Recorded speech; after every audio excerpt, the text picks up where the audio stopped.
Good morning. It's Friday, February 9th, and you all know that the Colorado Supreme Court ruled against ex-President Donald Trump after he was kicked off the GOP primary ballots in the state of Colorado and in Maine. And he has had legal challenges, have argued that the former president is ineligible to run for office again under Section 3 of the 14th Amendment, which bars officials who have sworn an oath to the U.S. Constitution from holding office if they engage in insurrection. And clearly, 95% of the people in this country know that that was an insurrection. Even though there are many that know it, still deny it, and still want ex-President Trump to run for office again. And one of the country's most ardent supporters of ex-President Trump is Ginny Thomas, who is the wife of Clarence Thomas, the Supreme Court Justice. And Ginny Thomas was recently questioned with respect to investigating the January 6th riot, in which she was an ardent participant on the side of Donald Trump.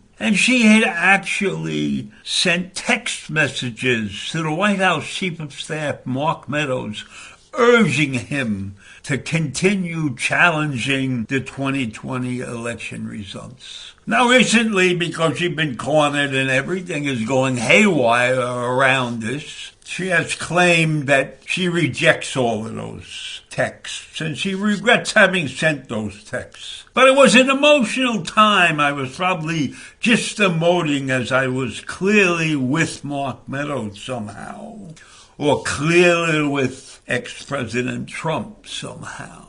So she's sitting on the cusp of this newest event that's about to take place, where the Supreme Court is going to have to come up with a decision with respect to the fact that the Supreme Court of Colorado has declared under Amendment 14, Section 3, that Donald Trump did, in fact, participate in an insurrection. And now that case is going to come before the Supreme Court. And there's many out there that think that Justice Thomas should recuse himself because of the activities that his wife has participated in. So while Ginny Thomas is trying to play down her actions on January 6th and make them seem trivial, the nation has seen her in action. There are many TV shots of the activities that she was taking place in on that particular day.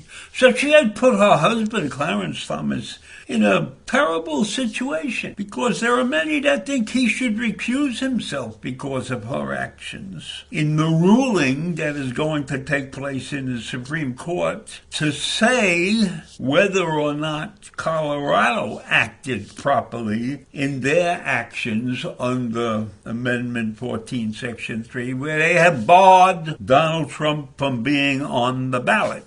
So there is at least one attorney who has said that Justice Clarence Thomas could incriminate his wife, Ginny Thomas, if he rules against Donald Trump in the upcoming ballot disqualification case. Now, why? Why would an attorney come and say that? Well, obviously, Ginny Thomas did just not make a casual comment about the morning of January 6th.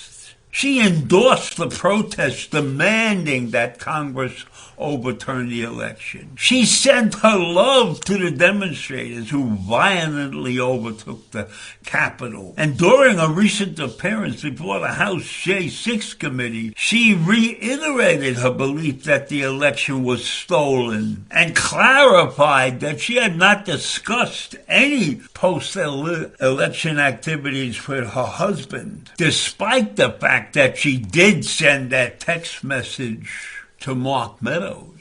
So I think that she has put Clarence on the edge of a razor blade. You know, Ginny has said her effect was minimal, but it's not minimal if you are the wife of a Supreme Court justice. And if you step to the forefront and make yourself a national figure, then you are not doing any minimal activities. So she has put Clarence in a terrible position. And now, because of that, there are many who believe that if he gets involved in this court case that deals with Colorado and Maine and keeping Trump off the ballot, depending upon how he votes, he could be putting his wife in the limelight again, and possibly there might be some judicial actions that take place because of that. It's a classic case of unintended consequences. And what will Clarence Thomas do about that? He certainly can't deny the activities of his wife. So how could he sit in front of a court and make a rational judgment? Because if he decides that Colorado can't keep Trump off the ballot, one could point the finger at him and say he's doing that because of the activities of his wife, not because that's the way it should be, not because that's the way the law intended it. So that's one terrible situation. And if he votes the other way, he's got to live with that and live with his wife, who is a staunch supporter of Donald Trump. Not a simple thing to be a Supreme Court justice. So Thomas should recuse himself because he's in a bad situation. No matter which way he votes, there's going to be a tremendous amount of controversy about why and how and who and what persuaded him to vote whichever way he decided to vote. So he should recuse himself and avoid all of the angst that's going to follow his vote.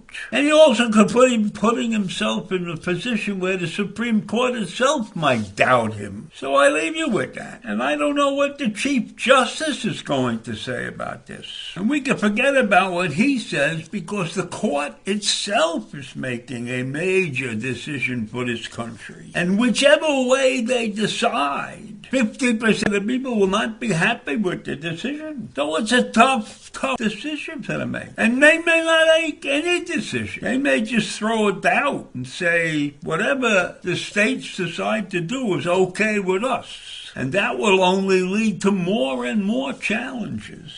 So in the end, the Supreme Court must make a decision. And then we, the public, must live with that decision.